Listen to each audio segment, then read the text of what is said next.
जय श्री सीताराम भक्तों, स्वागत है आपका हमारा YouTube चैनल ब्रह्मेश्वर महादेव ज्ञान दर्पण में। भक्तजनों, आज हम चर्चा करने वाले हैं चैत्र मास के कृष्ण पक्ष में जो श्री संकष्ट चतुर्थी व्रत, गणेश चतुर्थी का जो व्रत आता है वो कब रहेगा, उसका महात्म्य क्या रहेगा। उस दिन जो है भगवान गणेश जी का जो है किस रूप में उसको पूजन होगा।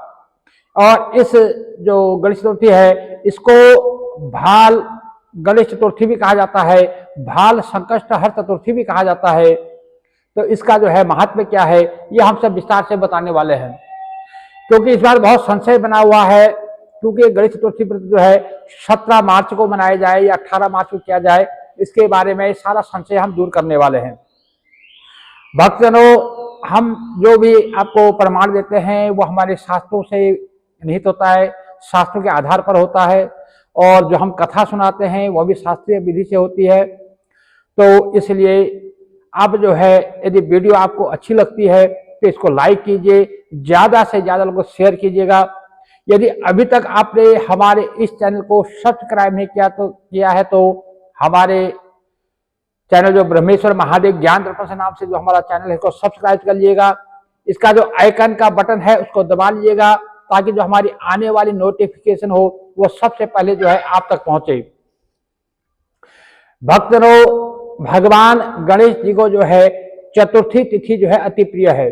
जिस प्रकार से भगवान श्री हरि नारायण भगवान विष्णु को जो है एकादशी तिथि प्रिय है, उसी प्रकार जो है बाबा भोलेनाथ जी को जो है त्रयोदशी तिथि प्रिय है, और भगवान गणेश जी को जो है चतुर्थी तिथि जो है अति प्रिय है। तो चतुर्थी तिथि को जो है इसको संकष्ट चतुर्थी के नाम से जाना जाता है, क्योंकि ये संकटों को हरने वाली होती है, विपदाओं को हरने वाली है, सुख समृद्धि को देने वाली है, रोग शोक को मिटाने वाली ये गणेश चतुर्थी का व्रत होता है।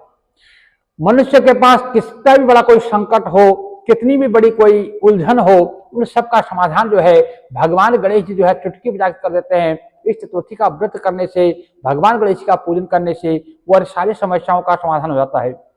रिद्धि सिद्धि के दाता है भगवान गणेश जी, बल बुद्धि के दाता है गणेश जी, संकट नाशक हैं गणेश जी, और विघ्नों को हरने वाले हैं गणेश जी, और शुभ लाभ को देने वाले हैं गणेश जी। इसलिए हम कोई भी शुभ कार्य करते हैं तो सबसे पहले जो है हम भगवान गणेश जी को याद करते हैं, भगवान गणेश जी का पूजन करते हैं। ऐसा हमारे शास्त्रों का जो है विधान बनाया हुआ है। हमारे शास्त्रों ने, हमारे मनीषी जो हमारे ऋषिगण थे, उन्होंने हमें ऐसे आज्ञा दी है, बिना गणेश जी की पूजन के कोई भी कार्य जो है हमारा जो है शुरू नहीं किया जाता है। इसलिए जो है भगवान गणेश जी का जो है चतुर्थी का व्रत जो है अति उत्तम, पवित्र और संकटों को हरने वाला माना जाता है। तो इस बार जो है ये 2025 में चैत्र संकष्ट चतुर्थी व्रत का जो है इसका काफी उलझन जो इसकी बनी हुई है वो उलझन हम आपको दूर करने वाले हैं। क्योंकि इस बार जो चतुर्थी तिथि का जो प्रारंभ है, क्योंकि ये हमेशा चतुर्थी तिथि जो है चंद्रोदय व्यापिनी, यानी कि चंद्र का, उसमें जो है चंद्रमा का पूजन किया जाता है। क्योंकि हमारे मन के कारक ग्रह जो है चंद्रमा है, इसलिए जो है मन को शांत करने के लिए इस चतुर्थी का जो व्रत किया जाता है इसमें चंद्रमा का पूजन किया जाता है। तो इसलिए जो है चंद्रोदय व्यापिनी ही इसको लिया जाता है। तो इस बार जो है 2 दिन जो है चंद्रोदय व्यापिनी ये जो है चतुर्थी पड़ रही है। जैसे चतुर्थी का प्रारंभ जो है 17 मार्च 2025 सोमवार को जो है शाम को 7:34 पे जो है चतुर्थी तिथि प्रारंभ हो रही है, और जो 18 मार्च 2025 को रात्रि में जो है 10:10 पे जो है यह समाप्त हो रही है। तो इस प्रकार से अब चंद्रोदय व्यापिनी जो दोनों दिन जो है चंद्रोदय व्यापिनी है। लेकिन इसमें हमारे शास्त्रों का विधान है, संकष्ट चतुर्थी ते चंद्रोदय व्यापिनी ग्राह्य परद्रंग एवं चंद्रोदय व्याप्तो परयव उभय दिने चंद्रोदय व्याप्तो तृतीया युतैव ग्राह्यो दिन द्वये चंद्रोदय व्याप्ता भाव परयव। यानी जब चतुर्थी तिथि जो है दोनों दिन चंद्रोदय व्यापिनी हो तब उसको जो है तृतीय विद्या ही लेना चाहिए। नहीं, तृतीय युता जो है, तृतीय विद्या जो है जो तृतीय को स्पर्श करती है उसी जो है चतुर्थी का जो है व्रत करना चाहिए। तो इस नियम के, इस सूत्र के अनुसार जो है 17 मार्च 2025 सोमवार को जो है भगवान गणेश जी का जो चतुर्थी का जो व्रत है वो 17 मार्च को ही किया जाएगा। इसमें कोई संशय नहीं है। इसलिए जो भक्त से मेरा अनुरोध है कि सारे संशयों को मिटा करके अपना जो है 17 मार्च सोमवार 2025 को ही जो है भगवान गणेश जी का जो है संकट चतुर्थी का व्रत किया जाएगा। इसके व्रत के नियम जो है हम पहले भी विस्तार से बता चुके हैं, फिर हम बता दें कि इस दिन जो है सुबह प्रातः काल ब्रह्म मुहूर्त में उठना है। उठ करके सबसे पहले स्नानादि से निवृत्त होकर के भगवान सूर्यदेव को अर्घ्य देना है, सूर्यदेव को नमस्कार करना है, अपने घर में जो भी बड़े बुजुर्ग हैं उन सबको नमस्कार करना है। उसके बाद सबसे पहले जहां पर आपने पूजा करनी है, जो आपका देव स्थल है, वहां पर जाकर के एक घी का दीपक जलाना है। घी का दीपक जलाने के बाद एक जो है 1 मिनट के लिए आप मौन रह करके अपने सदगुरुदेव का ध्यान करना है। उसके बाद उनसे मन ही मन आज्ञा लेनी है, गुरुदेव मैं इस व्रत को कर रही हूँ या कर रहा हूँ, अपना शुभ आशीर्वाद हमें प्रदान करें। उसके पश्चात जिनकी प्रेरणा से, जिनके बताने के द्वारा जो है आप इस व्रत को कर रहे हैं, उनको भी आप नमस्कार कीजिए। उसके बाद जो है वहां पर आप पूजन के लिए जो है एक चौकी का निर्माण कीजिए, क्योंकि इस समय जो है गणेश चतुर्थी में जो है सवेरे साहा पूजा जैसे हम रोज पूजा करते हैं उसमें पूजा की जाती है। इसकी कथा का उसे विधान जो है अपराह्न काल दोपहर में ही इसका होता है।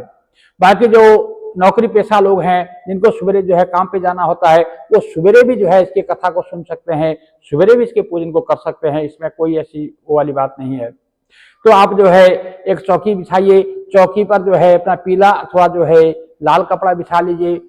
उस पर जो है जैसे हम पहले विधि बता चुके हैं उसी विधि के अनुसार गणेश जी की स्थापना कीजिए, और गणेश जी की स्थापना के पश्चात गणेश जी की स्थापना कीजिए, और गणेश जी की स्थापना के बाद जो है कलश की स्थापना कीजिए, और गणेश जी को जो है स्नान कराइए, और उनको जो है यदि मूर्ति रूप में है तो उनका अभिषेक कीजिए, और यदि वो जो है चित्र रूप में है, फोटो है, तो उनको 3 चम्मच पानी डालना है। पादो पाद्यम समर्पयामि नमः, हस्तो अर्घ्यं समर्पयामि नमः, मुखे आचमनीयं समर्पयामि नमः। इस तरह से जो है उनको वो देना है। और उसके बाद उनको जो है एक दुर्वा का जो उनको आसन देना है, क्योंकि बिना दुर्वा के आसन के जो है गणेश जी की जो है स्थापना नहीं होती है। और एक वहाँ सिक्का रखना है, कुछ चावल इत्यादि जो है अनाज में रखना है, वहां पर उनको आसन देना है। उनको जो है स्नान करा करके उनको चंदन अक्षत या चढ़ाने हैं। उनको यदि वस्त्र चढ़ाने, यदि वस्त्र ना हो तो कला उनको वस्त्र के रूप में देना है। पुष्प चढ़ाने हैं, फूल की माला चढ़ानी है, जनेऊ चढ़ाना है, और उनको जो है तिल के बने हुए लड्डू का उनको भोग लगता है। यदि तिल से बने हुए लड्डू ना हो तो आप बेसन के भी लड्डू ले सकते हैं। तो लड्डू का जो उनको भोग लगाना है। भोग लगाने के पश्चात में उनको जो है नमस्कार करना है, और कुछ दक्षिणा रूप में जो है उनको पैसा वहां पर अर्पित करना है। पान का जोड़ा उनको चढ़ाना है, और इस प्रकार से फल फूल इत्यादि जो है आपने जो किस प्रकार से 5 फल या 2 फल जो है उनको फल चढ़ाने हैं, और भगवान विनायक जी को जो है नमस्कार करना है। यदि आप जो है नौकरी पेशा है तो आप सवेरे ही जो है कथा कर लीजिए, पूजन कर लीजिए, नहीं तो आप दोपहर में पूजा इनके कर सकते हैं। वैसे इसके पूजा का विधान जो है अपराह्न काल में दोपहर में ही होता है। तो जिस प्रकार से आपकी व्यवस्था बनती है उस प्रकार से जो व्यवस्था बनती है पूजन कर लीजिए। पूजन के पश्चात जो है आप एक कथा सुननी है। कथा सुनते समय जो है हाथ में जो है आपको सफेद तिल अथवा जो है चावल हाथ में रखने होते हैं। 1 लोटा जल का आगे रखना होता है। और ये जो है सारी विधि जो है विस्तार से हम पहले वीडियो में आपने बता चुके हैं, तो उसको आप उसे डिस्क्रिप्शन में उसका लिंक मिल जाएगा, उससे जो है आप देख करके इनको जो है स्थापना कर सकते हैं। इस प्रकार से उनकी जो कथा सुननी चाहिए। कथा सुनने के बाद उनकी आरती करनी चाहिए। आरती के बाद जो है जो तिल है उसको जो हाथ में तिल रखे उनका 2 भाग कर लीजिए।